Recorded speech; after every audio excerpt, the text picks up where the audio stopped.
بسم الله الرحمن الرحيم عم يتساءلون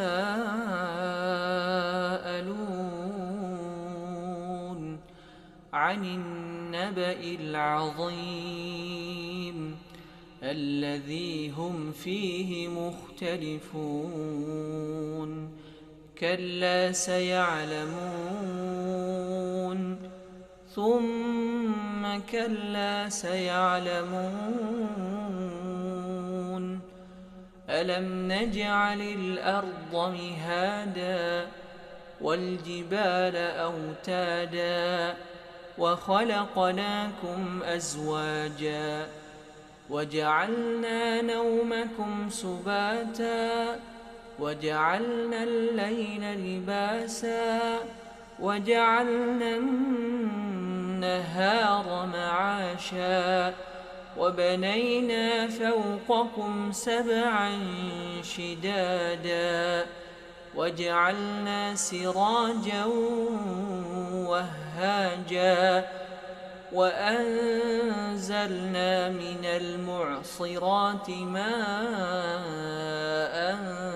ثجاجا لنخرج به حبا ونباتا وجنات ألفافا إن يوم الفصل كان ميقاتا يوم ينفخ في الصور فتأتون أفواجا وفتحت السماء فكانت أبوابا وسيرت الجبال فكانت سرابا إن جهنم كانت مرصادا للطاغين مآبا لابثين فيها أحقابا لا يذوقون فيها بردا ولا شرابا إلا حميما وغساقا جزاء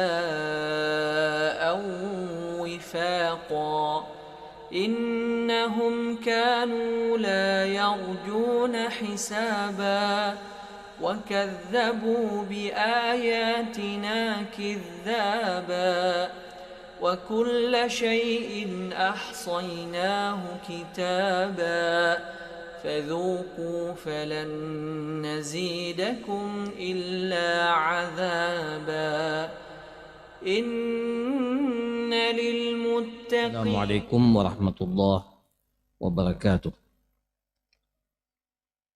الحمد لله رب العالمين والعاقبة للمتقين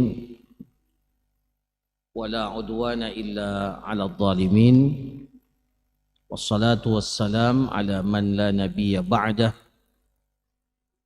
وعلى آله وصحبه ومن والاه amma ba'du. Hadirin jamaah salat maghrib yang dirahmati oleh Allah Subhanahu wa ta'ala,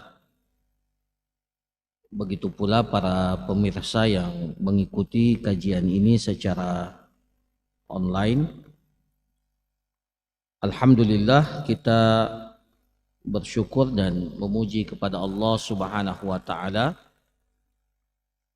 yang masih berkenan memberikan kepada kita kesempatan, kesehatan, sehingga kita dapat melaksanakan kewajiban kita, sholat maghrib yang alhamdulillah kita laksanakan secara berjamaah. Kemudian sebagaimana biasanya, pada malam hari ini kembali kita akan melanjutkan pengajian kita, kajian fikih yang kita ambil dan kita pelajari dari kitab Al-Fiqhul Muyassar, di mana pada pertemuan kali ini kita alhamdulillah telah masuk pada kitab yang kelima atau bagian yang kelima dari kitab Fiqh Al-Muyassar ini, yang menjelaskan tentang Kitabul Haji, ya, tentang ibadah haji. Dalam pembahasan Kitabul Hajj ada 7 bab yang akan kita bahas, ya, mudah-mudahan dapat kita tuntaskan dalam beberapa pertemuan, ya. Yang pertama tentang muqaddimah tentang haji, yang malam hari ini akan kita jelaskan. Kemudian bab yang kedua tentang rukun dan wajib-wajib haji. Kemudian bab yang ketiga tentang al-mahdurat, larangan-larangan ihram. Kemudian fidyah. Jadi di dalam haji itu ada aturan yang harus kita ikuti. Nah, konsekuensinya ketika kita melanggar aturan itu ada fidyah namanya. Kemudian juga ada al-hadyu. Ya, kalau orang Indonesia biasanya sebut dengan istilah dam. Kalau bahasa fikihnya sering disebut dengan al-hadi, sembelihan. Nah, kemudian bab yang keempat dalam kitab ini akan dijelaskan tentang fi sifatil haji wal umrah. Tata cara berhaji dan umrah dijelaskan dari awal sampai akhir. Bagaimana Rasulullah Sallallahu Alaihi Wasallam itu melaksanakan ibadah haji sekaligus melaksanakan ibadah umrah. Kemudian bab yang kelima dalam Kitabul Hajj ini kita akan pelajari tentang fil amakin al-masyru' ziyaratuha fil Madinah. Ya, meskipun ini tidak terkait dengan secara langsung ibadah haji, tetapi apa yang dilakukan oleh kaum muslimin hari ini menjadi sebuah hal yang mereka lakukan ketika melaksanakan ibadah haji itu disatukan, ya, disatukan dengan melaksanakan ziarah ke kota Madinah, ya, ziarah ke kota Madinah. Maka ada penjelasan khusus tentang tempat-tempat yang disyariatkan atau ditetapkan dalam syariat yang memang penting untuk kita ziarahi di kota Madinah. Karena di kota Madinah itu ada tempat-tempat yang hanya menjadi bagian dari tempat yang bersejarah, ya, bersejarah, tetapi tidak ada kekhususan untuk diziarah. Jadi tidak semua tempat di kota Madinah itu memiliki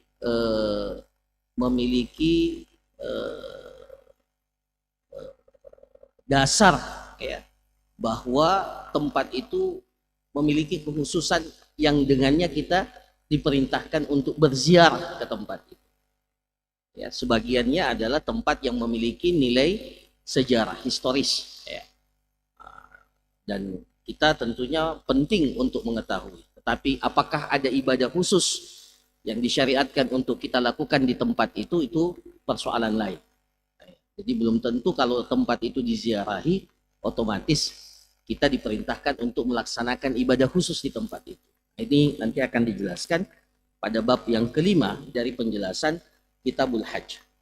Nah, kemudian bab yang keenam dan yang ketujuh ini sebenarnya tidak ada kaitannya, ya, dengan ibadah haji, tetapi karena di dalamnya ada ibadah yang mirip dengan ibadah haji, maka dia dimasukkan, ya. Jadi para ulama memasukkan pembahasan ini dalam Kitabul Hajj meskipun tidak ada kaitannya secara khusus.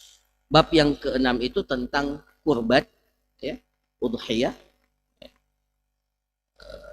di mana memang kita diperintahkan untuk kurban meskipun kita tidak melaksanakan ibadah haji. Kemudian bab yang ketujuh al-aqiqah, ya, tentang masalah akikah, karena dalam akikah itu juga ada sembelihan. Nah, maka dimasukkan dalam pembahasan Kitabu Al-Hajj. Nah, Para jamaah sekalian yang dirahmati oleh Allah, kita masuk pada pembahasan bab yang pertama, fi muqaddimatil hajj. Ya, muqaddimah tentang haji. Di sini ada beberapa penjelasan yang akan dijelaskan. Yang pertama tentang al-mas'alatul ula fi ta'rifil hajj. Apa itu definisi haji? Al-hajju fil lughati al-qasdu. Secara bahasa, haji itu bermakna al-qasdu, bermaksud. Dalam bahasa Arab, al-hajj itu dari kata hajja yahujju. Ya. Hajja yahujju itu bermakna qasada yaqsudu. Qasada yaqsudu itu artinya bermaksud. Ya. Bermaksud. Adapun secara istilah, di sini dikatakan dalam kitab ini wa fi syar'i at-ta'abbudu lillahi bi ada'il manasik fi makanin makhsusin fi waqtin makhsus ala ma jaa fi sunnati Rasulillah sallallahu alaihi wasallam. Jadi secara peristilahan yang dikenal atau yang disebutkan oleh para ulama kita bahwa haji itu adalah at-ta'abbud lillah. Salah satu bagian ta'abbud, ubudiyah, penghambaan, peribadatan kita kepada Allah Subhanahu wa taala biadail manasik, dengan melaksanakan manasik. Ya. Jadi ada ibadah-ibadah, tata cara yang telah ditetapkan dalam pelaksanaan ibadah haji. Biadail manasik, dengan melaksanakan manasik fi makanin makhsusin fi waktin makhsus, di tempat tertentu dan di waktu tertentu. Jadi ketika dikatakan bahwa ibadah haji itu melaksanakan tata cara ibadah di tempat tertentu, itu mengeluarkan ibadah-ibadah yang tidak terkait dengan tempat. Kita melaksanakan sholat, kita melaksanakan ibadah sholat, kita wajib untuk melaksanakan sholat. Tapi sholat ini kita tidak terikat dengan tempat. Di mana saja kita berada, ketika waktu sholat itu telah masuk, maka dimanapun kita bisa melaksanakan ibadah sholat. Ya, meskipun secara khusus tentunya ada masjid yang diperintahkan untuk kita melaksanakan sholat berjamaah. Tetapi dalam kondisi-kondisi tertentu, dimanapun, ya, dimanapun kita ini bisa melaksanakan ibadah sholat. Makanya di antara kekhususan Nabi kita Nabi Muhammad sallallahu alaihi wasallam, beliau mengatakan wa ju'ilat liyal ardu masjidan wa tahura. Allah telah menciptakan dan menjadikan untukku, ya, al-ardu, permukaan bumi ini, masjidan. Jadi dimanapun kita berada di atas permukaan bumi ini, ketika masuk waktu sholat, maka dimanapun kita bisa sholat. Ya, jadi tidak usah pilih tempat. Ya, ketika ada tempat yang cukup buat kita melaksanakan sholat, kita bisa sholat di tempat itu. Wa ju'ilat liyal ardu. Allah telah menciptakan untukku hamparan bumi ini masjidan, ya, tempat di mana saya bisa sujud, kata Rasulullah sallallahu alaihi wasallam. Wa tahura, begitu pula telah dijadikan hamparan bumi ini sebagai tempat di mana Rasulullah atau kita umat Islam itu dibolehkan untuk bersuci. Maksudnya di sini adalah bertayamum, ya, sebagai pengganti air ketika kita tidak mendapatkan air. Nah, itu terkait sholat. Jadi dia tidak terikat dengan tempat tertentu. Tapi ibadah haji, para ulama kita mengatakan ibadah haji ini fi makanin makhsus, ada tempat khusus, ya. Jadi dia terikat dengan tempat khusus yang harus kita datangi. Kalau kita tidak mendatangi tempat itu, maka ibadah haji kita ini tidak dikatakan sebagai ibadah haji yang sah. Ya. Nah, dalam ibadah haji tentunya ada tempat-tempat yang memang wajib untuk kita datangi. Ya. Begitu pula dengan ibadah umrah tentunya, meskipun kalau Ibadah umrah ruang lingkupnya itu terbatas, ya. Hanya sekitar Masjidil Haram saja. Ya, kalau umrah itu kan cuma kita tawaf, kemudian setelah itu kita sa'i. Semuanya itu berada dalam lingkungan Masjidil Haram saat itu. Tapi kalau ibadah haji, ada 4 tempat yang harus kita datangi. Ya. Masjidil Haram itu sendiri, ya, karena disitulah kita tawaf, kita sa'i. Kemudian ada Arafah, ya. Ada Arafah, padang Arafah. Kemudian setelah Arafah kita akan ke Muzdalifah. Ya, nah itu tempat yang ketiga. Kemudian tempat yang keempat, nah ada namanya Mina. Jadi 4 tempat ini yang harus dikunjungi. Jadi ketika kita melaksanakan ibadah haji, kita akan singgah. Kita akan berada di tempat-tempat tersebut. Makanya dikatakan fi makanin makhsus, di tempat yang khusus, tempat yang telah ditetapkan. Fi waktin makhsus, di waktu yang telah ditetapkan, khusus. Inilah yang membedakan antara haji dengan umrah. Kalau umrah bisa kita lakukan sepanjang tahun, ya. Tetapi kalau ibadah haji hanya diperintahkan di waktu tertentu. Nah, sebentar kita akan belajar atau akan menjelaskan tentang miqat. Miqat itu terkait dengan waktu dan terkait dengan tempat. Kapan kita boleh berniat ihram melaksanakan ibadah haji. Ya, kemudian ditambahkan di sini ala ma jaa fi sunnati Rasulillah sallallahu alaihi wasallam, sesuai dengan apa yang dicontohkan oleh Rasulullah sallallahu alaihi wasallam. Karena Rasulullah sallallahu alaihi wasallam sendiri yang mengatakan khudhu anni manasikakum. Dalam riwayat yang lain dikatakan litakhudhu anni manasikakum. Ambillah dariku tata cara berhaji itu, tata cara manasik itu. Hendaklah kalian mengambil dariku tata cara berhaji itu. Ya. Dan kalau ibadah sholat, ibadah puasa, zakat, itu dilakukan oleh Rasulullah berkali-kali. Ya. Puasa Rasulullah lakukan berkali-kali. Beberapa kali Ramadan dialami oleh Rasulullah Sallallahu Alaihi Wasallam. Ya. Kalau ibadah sholat jelas, ya, setiap hari. Maka contohnya sangat banyak. Ya. Begitu pula ibadah zakat. Ya. Tetapi ibadah haji hanya 1 kali dilakukan oleh Rasulullah Sallallahu Alaihi Wasallam. Jadi apa yang dilakukan oleh Rasulullah terbatas. Ya, maka dari situ para jamaah sekalian, ya, menjadi penting ibadah haji ini dikaitkan dengan tata cara manasik yang dilakukan oleh Rasulullah Sallallahu Alaihi Wasallam, karena Rasulullah cuma berhaji satu kali, ya, di akhir, ya, umur beliau, ya, di kehidupan terakhir Rasulullah Sallallahu Alaihi Wasallam. Jadi ibadah haji itu diperintahkan pada tahun ke-8, tahun ke-9 Hijriah, ya. Kemudian Rasulullah Sallallahu Alaihi Wasallam pada tahun ke-9 itu tidak melaksanakan ibadah haji.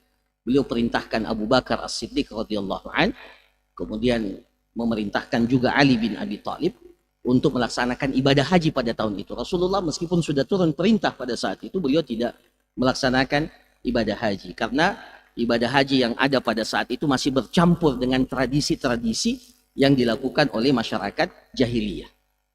Nanti pada tahun ke-10 Rasulullah Shallallahu Alaihi Wasallam melaksanakan ibadah haji yang dikenal dalam sejarah sebagai Hajjatul Wada, ya, sekaligus haji perpisahan, ya, haji yang dilakukan oleh Rasulullah Shallallahu Alaihi Wasallam.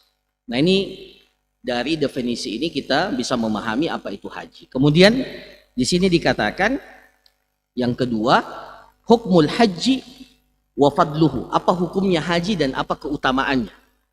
Secara singkat di sini dikatakan hukmul haji, hukum haji itu adalah haji ini merupakan salah satu daripada rukun Islam. Ya, daripada rukun Islam.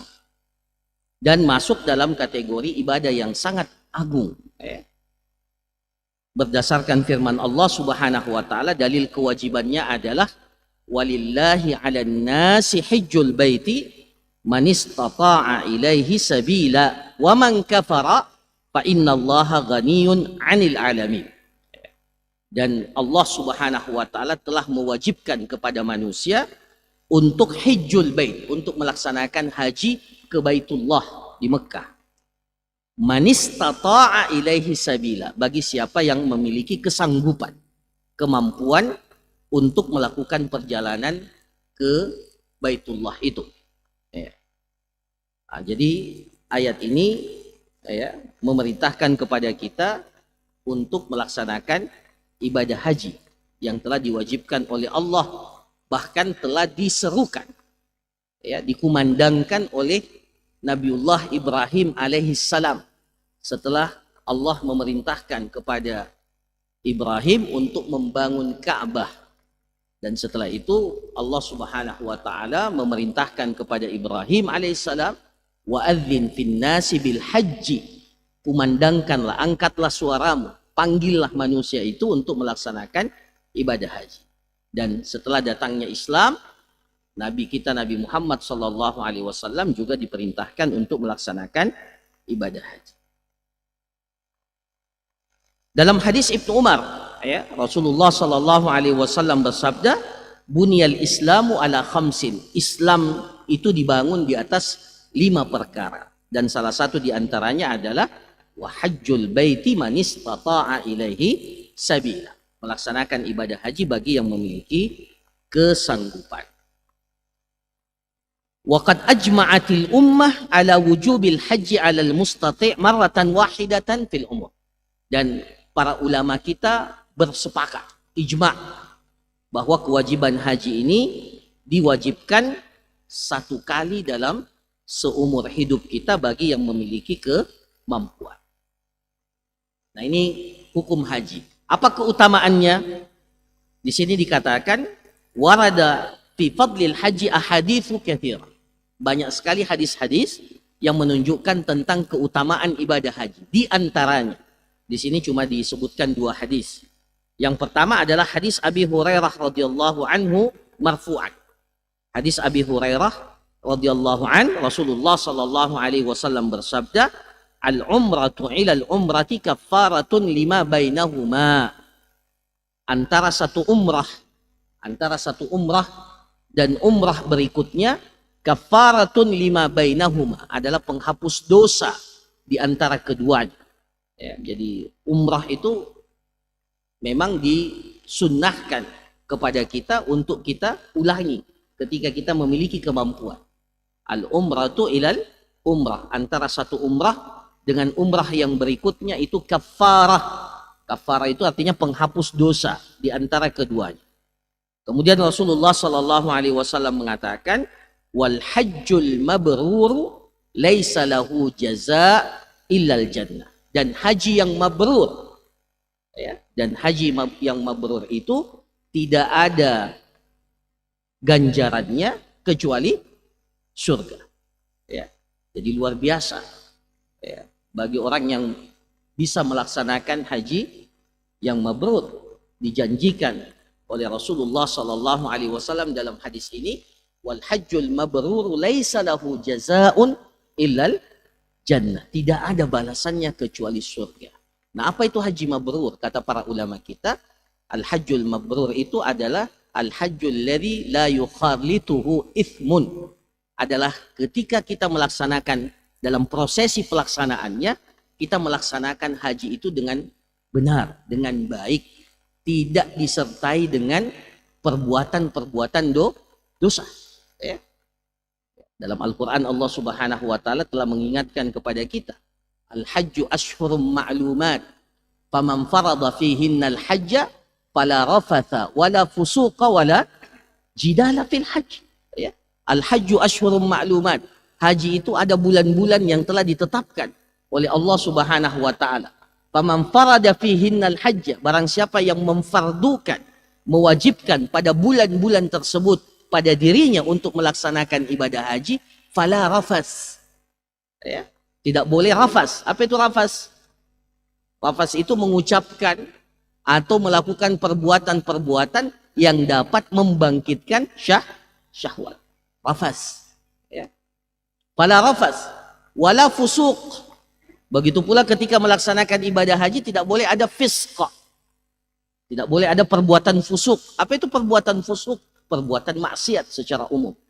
Wala fusuk, wala jidala fil hajj. Bahkan dalam pelaksanaan ibadah haji, kata Allah Subhanahu wa taala tidak boleh ada jidal. Apa itu jidal? Debat kusir. Ya, debat kusir. Jadi ini semua yang dapat mempengaruhi kemabruran haji seseorang.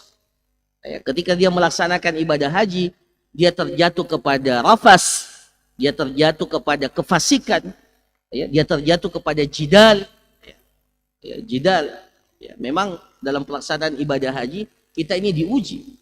Ya, kita bertemu dengan orang-orang yang tidak biasa kita ketemui dalam kehidupan kita sehari-hari. Ya, alhamdulillah kalau kita di masyarakat kita ketemu dengan orang-orang yang sama dengan kita, tutur bahasanya sama, adat kebiasaannya sama. Kalau pergi haji, kita akan berhadapan dengan orang lain yang kebiasaannya, tutur katanya, perilakunya, ya, itu berbeda-beda, ya, berbeda-beda. Ya.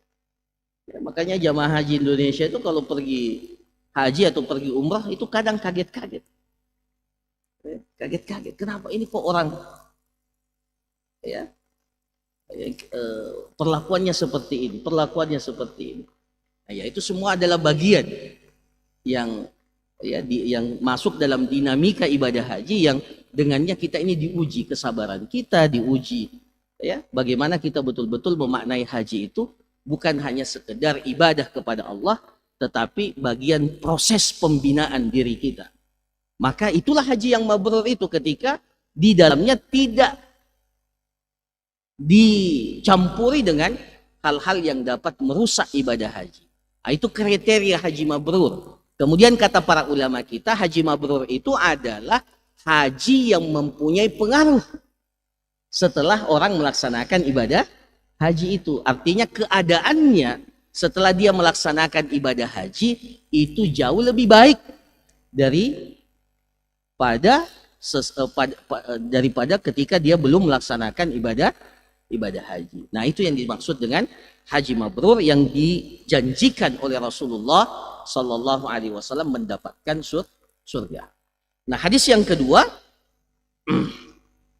adalah sabda Rasulullah Sallallahu Alaihi Wasallam, man hajjalillah, siapa yang melaksanakan haji semata-mata karena Allah, falam yarfus, dia tidak rafas. Ya, tadi sudah kita jelaskan apa itu rafas, ucapan dan perbuatan yang dapat membangkitkan syahwat. Walam yafsuk, dia tidak melakukan kefasikan. Maka apa ganjarannya? Raja'a ka yaumi waladathu ummuhu. Maka orang yang berhaji seperti ini seperti dia dilahirkan kembali oleh ibunya. Ya, jadi seperti dia dilahirkan kembali oleh ibunya. Jadi seperti bayi yang baru dilahirkan tanpa ada sedikit pun dosa yang ada pada dirinya. Nah, ini diantara keutamaan ibadah haji, dan tentunya banyak sekali hadis-hadis yang lain yang menjelaskan tentang keutamaan ibadah haji. Nah, kemudian yang ketiga, persoalan yang ketiga yang disebutkan dalam kitab ini, hal yajibul hajju fil umri aksar min marrah. Apakah kewajiban haji itu hanya cukup satu kali dalam seumur hidup kita atau lebih? Nah, di sini dikatakan la yajibul hajju fil umri illa marratan wahidah. Tidak diwajibkan haji itu dalam seumur hidup kita kecuali satu kali. Ya. Wa ma zada ala dzalika fa huwa tatawwu. Ya, kalau sudah lebih dari satu kali, yang kedua, yang ketiga, yang keempat, maka itu semuanya adalah masuk dalam kategori sunnah, tatawwu. Ya. Tatawwu. Apa dalilnya? Hadis Abi Hurairah radhiyallahu an, anna Nabiy sallallahu alaihi wasallam qala. Jadi Nabi sallallahu alaihi wasallam dalam hadis Abi Hurairah ini pernah mengatakan di hadapan para sahabat beliau. Qala ayyuhan nas, wahai sekalian manusia, qad faradallahu alaikumul hajja fahujju. Sesungguhnya Allah Subhanahu wa taala telah memfardukan, mewajibkan kepada kalian untuk melaksanakan ibadah haji. Fahujju, maka berhajilah kalian. Ya, Rasulullah dalam kesempatan itu memerintahkan kepada para sahabat untuk melaksanakan ibadah haji. Faqala rajulun, maka tiba-tiba ada di antara para sahabat yang berkata kepada Rasulullah, "Akulla amin ya Rasulullah." Apakah kewajiban haji itu setiap tahun ya Rasulullah? Jadi ada yang bertanya, "Akulla amin ya Rasulullah." Apakah ibadah haji itu diwajibkan setiap tahun? Faqala, ketika mendengarkan pertanyaan itu, Rasulullah merespon dan mengatakan, "Lau qultu na'am la wajabat." Kalau sekiranya saya mengatakan iya, maka haji itu akan diwajibkan setiap tahun. Wala mastata'tum, dan kalian pasti tidak mampu. Dan kalian pasti tidak mampu. Sadaqah Rasulullah sallallahu alaihi wasallam. Bagian daripada rahmat beliau, kasih sayang beliau kepada umatnya, beliau tahu betul. Beliau tahu betul. Jangankan haji, bersiwak saja. Apa kata Rasulullah?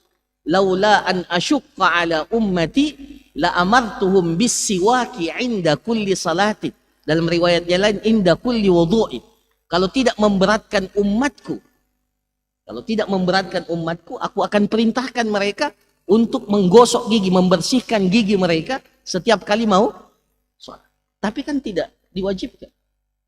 Jadi bersiwak saja, membersihkan mulut, membersihkan gigi, itu tidak diwajibkan setiap kali kita mau sholat. Artinya tidak perlu bersiwak, cukup kita berkumur. Nah itu yang sekecil itu Rasulullah perhatian. Karena dia tahu kalau itu diwajibkan, maka akan memberatkan umat. Sama juga ketika Rasulullah di awal Ramadan itu melaksanakan sholat malam. Di awal malam. Kemudian beberapa hari berikutnya beliau tinggalkan sholat malam itu. Karena beliau khawatir jangan sampai salat taraweh itu diwajibkan pada umatnya. Nah sama juga dengan haji ini. Makanya Rasulullah SAW ketika ditanya oleh sahabat, "Akulla amin ya Rasulullah," apakah kewajiban haji itu setiap tahun? Coba bayangkan kalau Rasulullah bilang, "Na'am, iya setiap tahun." Bagaimana berat kita ini melaksanakan ibadah haji. Alhamdulillah Rasulullah katakan, "Lau qultu na'am la wajabat wala mastata'tum." Kalau sekiranya saya mengatakan iya, maka dia akan menjadi wajib setiap tahun dan kalian pasti tidak mampu. Alhamdulillah tidak diwajibkan setiap tahun. Cukup satu kali dalam seumur hidup. Dan Nabi Shallallahu Alaihi Wasallam itu tidak melaksanakan ibadah haji kecuali satu kali. Dan para ulama kita telah berijma, waqad ajma'al ulama ala anna al-hajja la yajibu 'ala al-mustati' illa marratan wahidah. Kecuali satu kali dalam seumur hidup. Tapi para jamaah sekalian, ini yang paling penting. Ketika kita telah memiliki kemampuan secara finansial untuk berhaji, maka apa yang perlu untuk kita lakukan? Di sini dalam kitab ini dikatakan, wa alaihi an yubadira bi adaihi idza tahaqqaqat syurutuhu. Kalau syarat wajib haji itu telah terpenuhi pada diri kita, maka hendaklah kita bersegera. Tidak boleh ditunda-tunda. Kalau semua syarat, ini sebentar kita akan sebutkan 5 syarat yang dengannya seseorang itu dikatakan telah wajib untuk melaksanakan ibadah haji. Kalau semua persyaratan ini telah terpenuhi, maka fa'alaihi an yubadir, maka hendaklah dia bersegera untuk melaksanakan ibadah haji. Wa ya'tamu bi ta'khirihi li ghairi uzrin, dan kalau sudah terpenuhi persyaratan itu, setiap kali dia menunda, mengakhirkan pelaksanaan ibadah haji tanpa adanya uzur, maka dia berdosa. Ya, sama dengan zakat.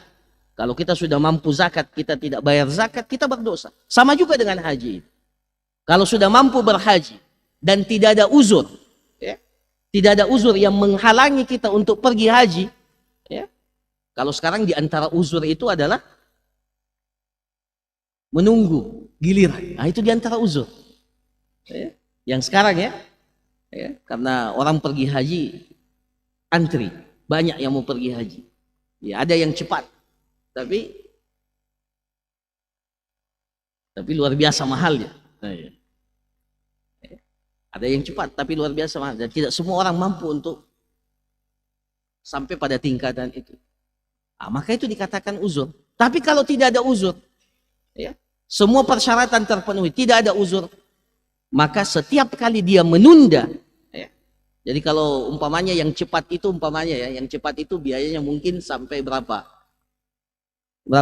Yang haji furada itu katanya sekarang sampai 300 juta, tahun lalu ada yang sampai 600 ya saya dengar ya. Dan orang bayar itu. Ya. Nah, kalau dia punya uang 2 miliar atau 1 miliar, ya, semua syarat-syarat yang lain terpenuhi, tapi dia tunda-tunda, padahal dia mampu, haji furada dia mampu, ya. Dan ada kesempatan untuk melaksanakan ibadah haji furada itu, maka setiap kali dia menunda, dia berdosa atas penundaannya itu, ya.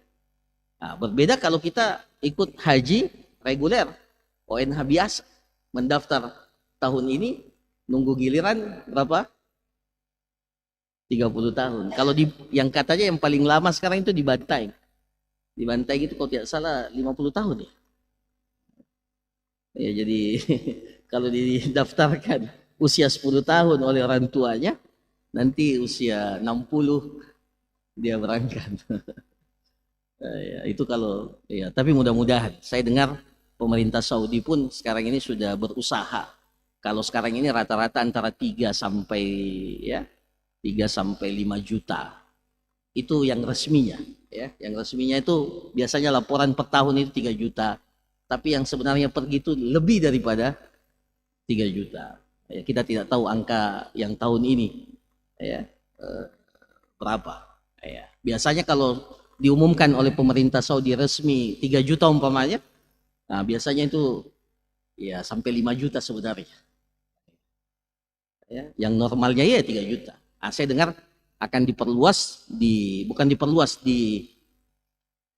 dibentuk itu karena memang kan persoalannya terkait dengan tempat. Kalau wukuf di Arafah itu tidak ada masalah sebenarnya, karena kita cuma di Arafah itu cuma mulai dari setengah hari ya tidak sampai malam. Di Musdalifah pun seperti itu, kita hanya mampir dan mabit sejenak di Musdalifah. Yang agak masalah itu di Mina. Di Mina itu karena memang harus berada di Mina itu beberapa malam. Ada yang 2 malam, ada yang 3 malam. Nah itu yang krusial di Mina itu. Nah itu ya kita dengarkan informasinya mereka akan renovasi Mina itu, ya, sedemikian rupa sehingga bisa menampung sampai sekian juta, lebih dari 3 juta, 5 juta jamaah haji. Ya. Nah, jadi para jamaah sekalian yang dirahmati oleh Allah, kalau sudah terpenuhi kewajiban itu maka tidak boleh ditunda-tunda dan tidak ada uzur, tidak boleh ditunda-tunda. Ya. Apa dalilnya? Sabda Rasulullah sallallahu alaihi wasallam, ta'ajjalu ilal haji, bersegeralah. Ya, ta'ajjalu ilal haji, bersegeralah kalian berhaji. Fa inna ahadakum la yadri ma ya'ridu lahu. Karena seseorang di antara kalian itu tidak tahu apa yang akan terjadi pada kehidupannya pada saat yang akan datang. Kita tidak tahu apakah kita mampu tahun depan. Tahun ini sudah mampu tapi tidak berangkat, tidak ikut, tidak berusaha untuk pergi haji. Maka kita tidak tahu tahun depan apa yang terjadi pada diri kita. Bahkan diriwayatkan, ya, ada celaan khusus, ya, ada ancaman khusus dari Nabi SAW bagi orang yang sudah mampu tapi menunda-nunda. dan tidak ada uzur. Ya, dalam hadis ya yang diriwayatkan oleh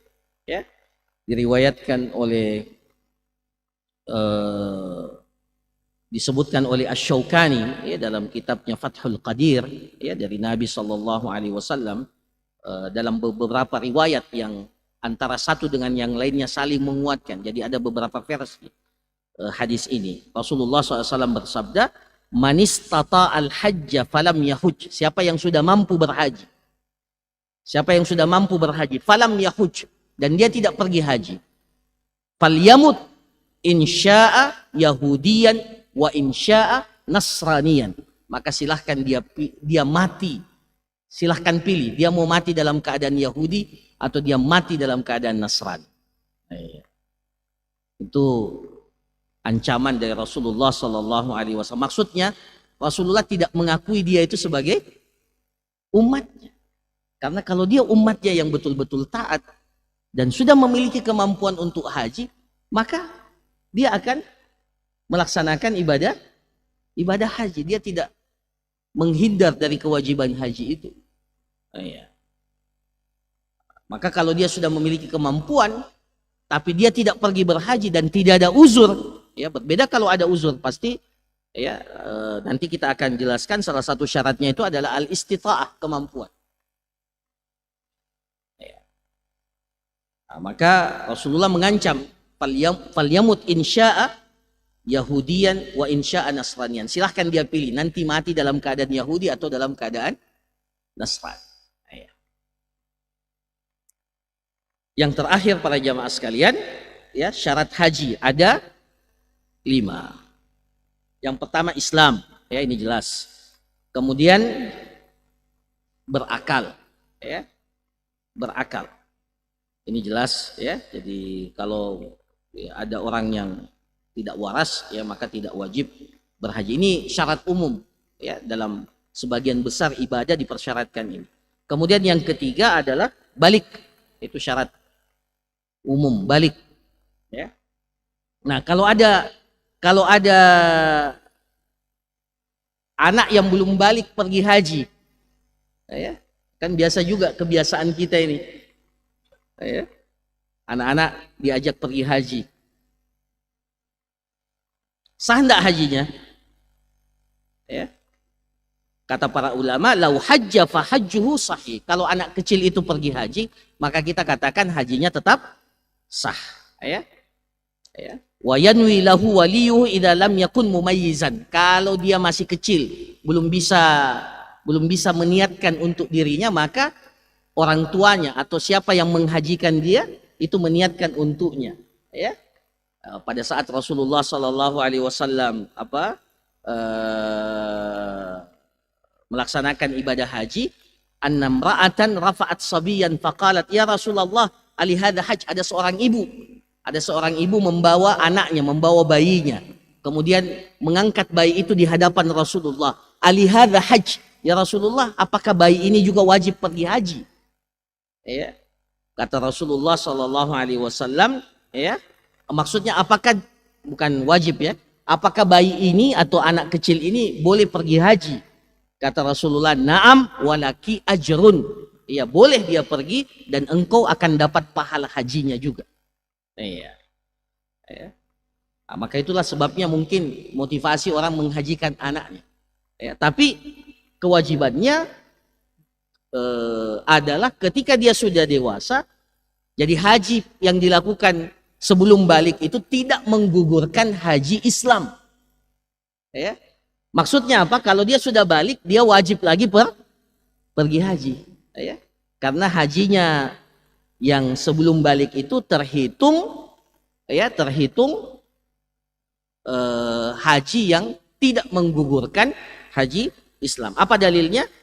Sabda Rasulullah Sallallahu Alaihi Wasallam, ayyuma sabiyin hajja summa balagha fa'alaihi hajjatun ukhra. Kalau ada anak kecil yang pergi haji ketika dia masih kecil, belum balik, kemudian setelah dia balik, kata Rasulullah, fa'alaihi hajjatun ukhra, maka wajib baginya untuk melaksanakan ibadah haji kedua kali. Fa'alaihi hajjatun ukhra Wa ayyuma 'abdin hajja summa utiqa, begitu pula apabila ada hamba, budak yang berhaji dengan status belum merdeka. Dia pergi haji bersama dengan tuannya. Kemudian setelah itu dia dimerdekakan, fa alaihi hajjatun ukhra. Maka setelah dia merdeka, dia wajib lagi untuk pergi haji. Nah, itu syarat yang ketiga. Yang keempat adalah berstatus merdeka, seperti dalam hadis yang kita bacakan barusan. Kemudian yang kelima adalah al-istita'ah. Nah, ini yang secara spesifik, ya, secara spesifik terkait dengan ibadah haji. Apa itu? Kesanggupan. Ya. Dalilnya apa? Walillahi 'alan nasi hajjul baiti man istata'a. Barang siapa yang memiliki kemampuan. Ya, dalam surah Al-Imran ayat 97.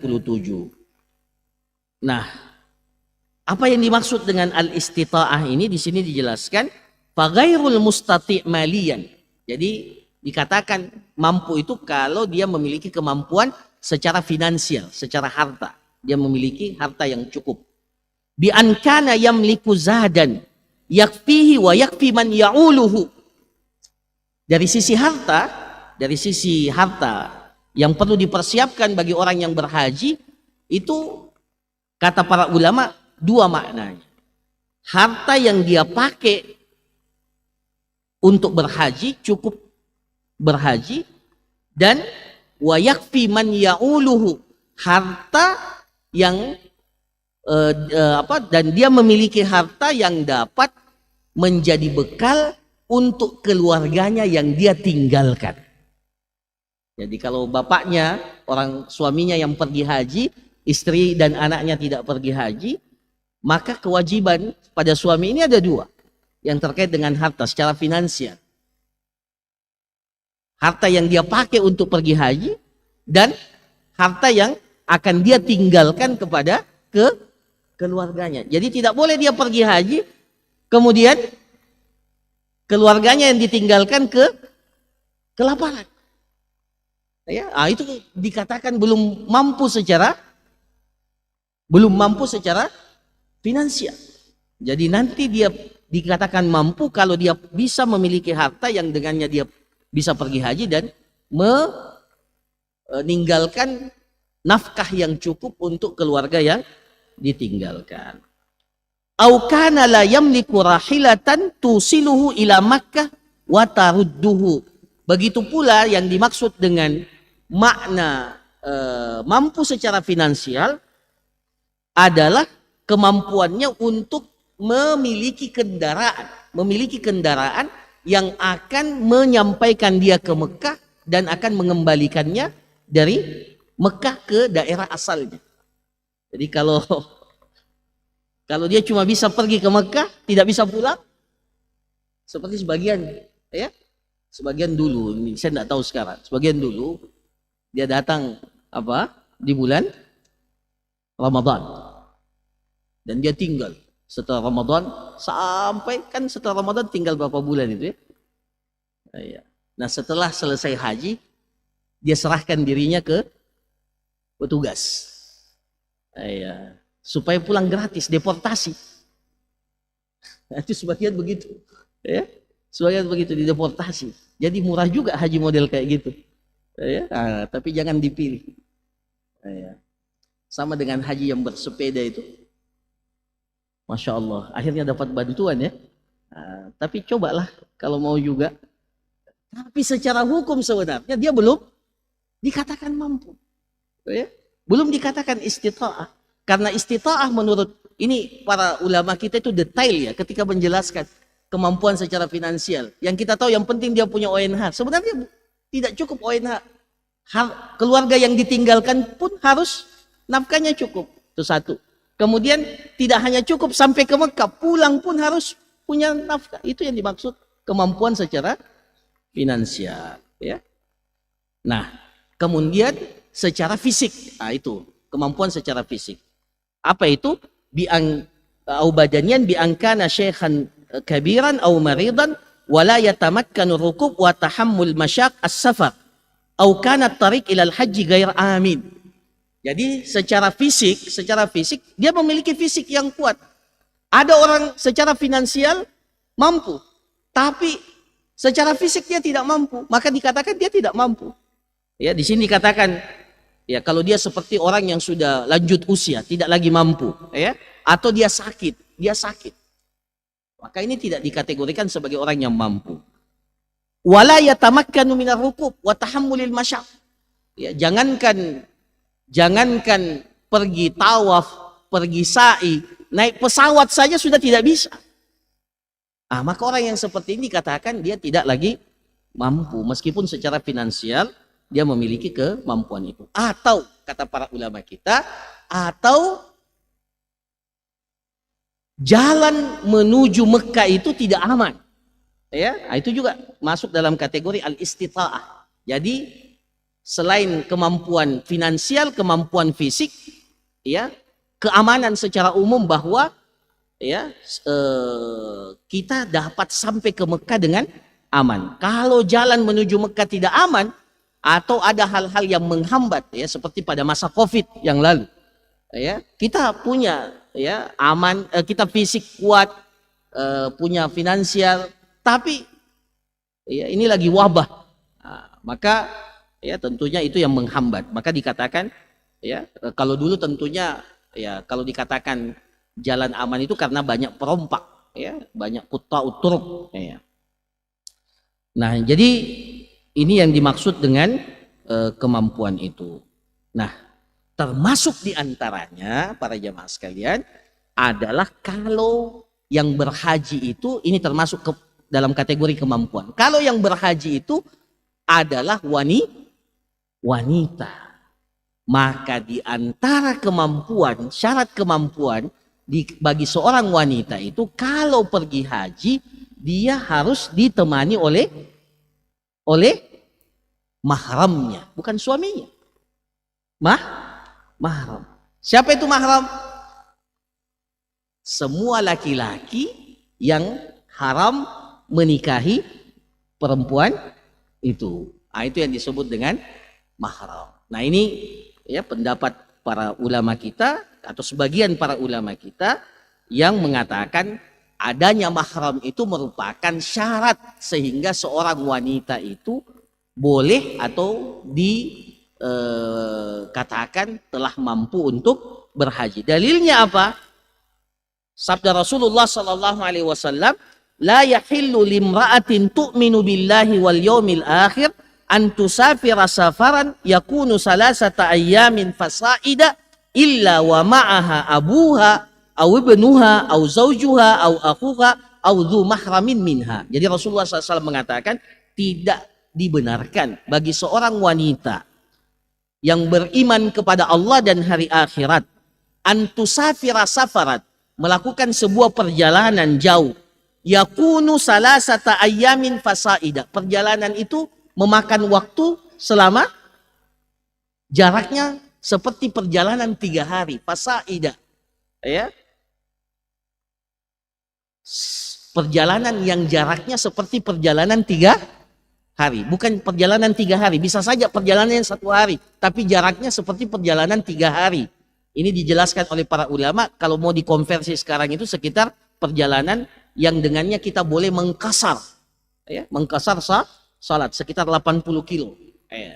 Nah, berdasarkan hadis ini, para ulama kita, sebagian para ulama kita mengatakan seorang wanita kalau melakukan sebuah perjalanan, maka perjalanan yang jarak tempuhnya itu seperti perjalanan 3 hari, fasaida, bahkan lebih, illa wa ma'aha abuha, maka wanita itu harus ditemani oleh bapaknya, au ibnuha, atau ditemani oleh anaknya, au zaujuha, atau ditemani oleh suaminya, au akhuha, atau ditemani oleh saudaranya, au zu mahramin minha, atau siapapun laki-laki yang masuk dalam kategori mahram bagi wanita ini. Dan ini berdasarkan hadis yang lain. Wa liqaulihi sallallahu alaihi wasallam lirrajulil ladzi qala. Ya, jadi pernah ada seorang sahabat, ya, berkata kepada Rasulullah sallallahu alaihi wasallam, "Inna imra'ati kharajat haja." Ya Rasulullah, ini istriku pergi haji, kharajat hajatan. Wa inni tutibtu fi ghazwati kadza. Sementara, jadi laki-laki ini, sahabat ini, suami ya, suami ini datang kepada Rasulullah, ya Rasulullah, istri saya pergi haji tahun ini. Tetapi saya ini ditugaskan untuk ikut dalam pasukan perang. Ya. Inni tuktibtu fi gazwati kadza. Sementara saya diperintahkan ya untuk ikut berperang pada peperangan ini. Ya. Apa kata Rasulullah kepada suami ini? Intalik fahujja ma'aha. Tinggalkan pasukan itu dan pergilah berhaji bersama dengan istrimu. Ya.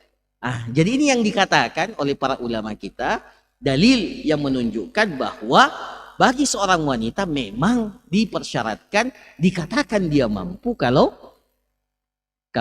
ada mahram. Jadi kalau ON hanya cukup untuk istrinya saja, jadi bagaimana? Ya tunggu sampai kalau mau berhati-hati dengan apa yang disebutkan oleh para ulama, tunggu sampai dia memiliki kesanggupan untuk berhaji bersama dengan, tidak mesti suaminya ya, pamannya juga bisa, saudaranya juga bisa. Ya meskipun tentunya dalam masalah ini ada pendapat yang lain yang mengatakan kalau seorang wanita itu sudah berada dalam rombongan yang aman, ya, rombongan yang aman. Artinya tidak mesti mahram, tapi dia berada pada rombongan yang aman. Maka sebagian ya itulah yang dilakukan oleh pemerintah kita. Ya, kalau dia sudah berada dalam rombongan yang aman, maka sudah dikatakan dia sudah, ya, karena intinya kenapa dia harus sama suami, sama mahram? Alasan yang paling diterima oleh akal kita adalah persoalan keamanan wanita itu, penjagaan kepada wanita itu. Meskipun juga sebenarnya kalau rombongan ya masih bisa ini juga ya, masih ada juga kasus-kasus yang terjadi.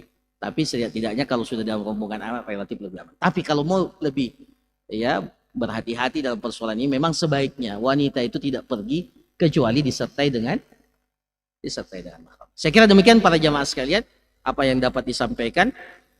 Insya Allah kita akan lanjutkan pada pertemuan yang akan datang ya, masih tentang muqaddimah haji ini. Mudah-mudahan bermanfaat. Kita tutup. Subhanakallahumma rabbana wa bihamdik nasyhadu an la ilaha illa anta nastaghfiruka wa natubu ilaik. Wa sallallahu ala nabiyyina Muhammad wa ala alihi washabbihi ajma'in wa akhiru da'wana anil hamdulillahi rabbil alamin. Assalamualaikum warahmatullahi wabarakatuh. Ya